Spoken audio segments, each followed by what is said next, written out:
Greetings, roller coaster fanatics. Welcome out to a prehistoric times with yours truly, the Coaster Fanatic. Here we go on Busch Gardens Williamsburg. So here we go. So in 1974, because of the success of Anheuser-Busch's brewery, he decided he wanted something huge to promote his brewery. So he decided that he would create an amusement park both down in Tampa Bay and in Colonial Williamsburg. The Colonial Williamsburg construction started in 1974, and a year later, a week before Kings Dominion opened, the old country, Busch Gardens Williamsburg, opens. At the time, it had the theme areas of Banbury Cross, England, Hastings, England, Heathertown, Scotland, Aquitaine, France, New France, France, and Rheinfield, Germany. 1 year later, a new themed area was added. This was the Oktoberfest Germany, and the Wildcats, a Schwarzkopf Wildcat steel roller coaster, is added to the Oktoberfest. So closing out the 1970s, in 1978, the Loch Ness Monster was added. This is an aero steel looping roller coaster. This added on to the 6 acres in the park's Heathertown's area for about $1 million. When it opened on June 6, it had the records for the tallest, longest, and fastest steel roller coaster in the world, and it also was the first and is now currently the only one to feature interlocking loops. So now we go into the 1980s. We start off by adding San Marco, Italy. A new area is added, and then 1 year later, the Battery Ram pirate ship was added to that themed area, and then 2 years later, Da Vinci's Cradle, Sears Flying Carpet, is added to San Marco. Also that year, the Wildcats is removed at the end of the season to make room for the new coaster in 1984, which offers now Big Bad Wolf, which is an aerodynamic suspended steel roller coaster. This is added on to the 5 acres of the park's Oktoberfest area, and this was about $5 million. When the ride debuted, it was originally scheduled for April, but it was delayed until June due to needing to add trim brakes to the drop after the second hill because the trains were traveling 5 miles per hour faster than expected.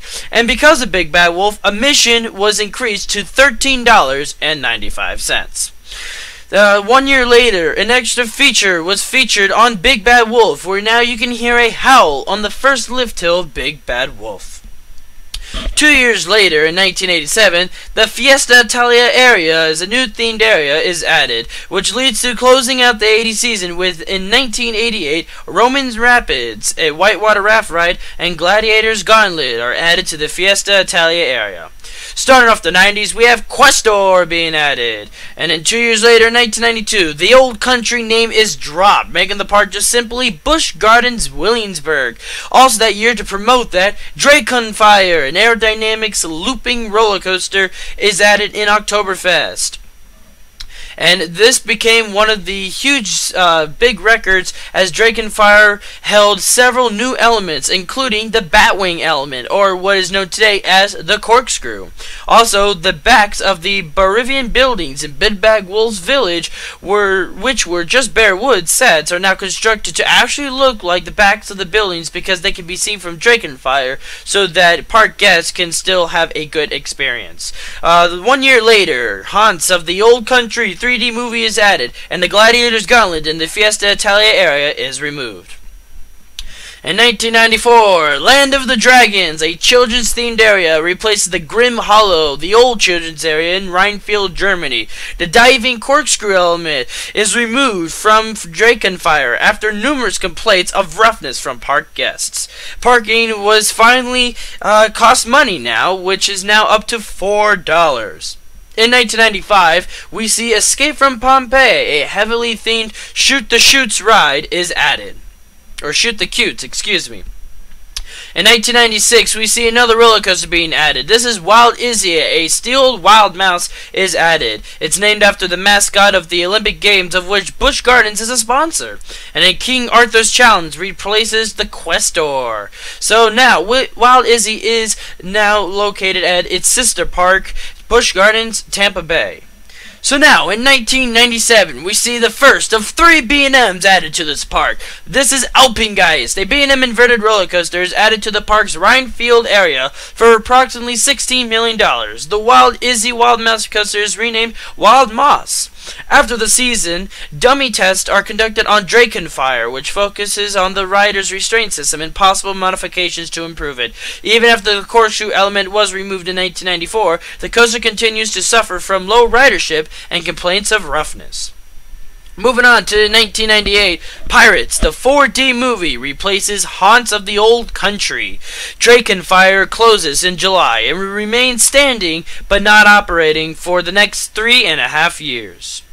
So now, 1999, closing out the 90s, we have the second B&M roller coaster to be featured at this park. This is Apollo's Chariot, the B&M Hyper roller coaster. This is added to the park's Fiesta Italia area for approximately $20 million. And a fun fact, on March 30th, which is press day for Apollo's Chariot, a model, Fabio, riding the front seat, collides with a goose at over 70 miles per hour on the first drop. Fabio suffers a minor cut on his nose, and the goose unfortunately dies. Busch Gardens begins trying to find a buyer for Drakenfire during this year. Now, starting off the 2000s, in 2000, Jack Hanna's Wild Reserve is added to the park. And then in 2001, Ireland, a new themed area is added, replacing Hastings, England. A corkscrew hill replaces King Arthur's Challenge. After no buyer is located, Drakenfire is taken off the market. The park begins testing the ride again to decide whether to reopen the coaster for 2002 or dismantle it. So that leads to 2002 being the only big news, which is Drakenfire is removed and melted down before beginning the season. So now, 2003, on March 1st, a painter working on Big Bad Wolf dies when a high-reaching vehicle overturns. The R.L. Stein's Haunted Lighthouse 4D is added, and the Globe Theatre in the Banbury Cross, England, replacing Pirates 4D. Also new this year is Trapper Smokehouse, located in New France. The building once occupied the old smokehouse is renovated and becomes Three River Snacks. While Moss is removed at the end of the season and then becomes relocated at Busch Gardens Tampa, where it is renamed Cheetah Chase.